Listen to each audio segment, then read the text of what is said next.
کسی نے بتایا کہ یہاں ایک یہودی بھی رہتا ہے، وہ بڑا سخی ہے، یا آتش پرست ہے، یا پارسی ہے کافر غیر، سخی بڑا ہے۔ اس کے پاس گئی، بیٹھی رہی، لوگ بیٹھے تھے، جب چلے گئے تو قریب گئی، کہنے لگی مجبور ہوں، پریشان ہوں، غریب نہیں ہوں۔ کہنے لگا بی بی تجھے کبھی دیکھا نہیں، سمرقند کی اتنی آبادی نہیں، میں سارے شہر، تو کون ہے؟ تو کہنے لگی تعارف نہ ہی پوچھے تو اچھا ہے۔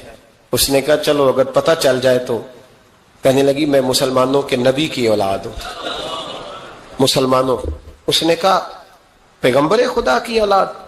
اٹھ کے کھڑا ہو گیا، بی بی کو ساتھ لیا، گھر گیا، کہنے لگا جو صاف ستھرا کمرہ ہے نا اسے پھر دھو ڈالو، ایک دفعہ پھر دھو ڈالو۔ کمرہ دھلایا، صاف کرایا، پھر کہنے لگا بی بی میرے برتن زیادہ صاف ستھرے نہیں، میں نئے نہ خرید کے لا دوں۔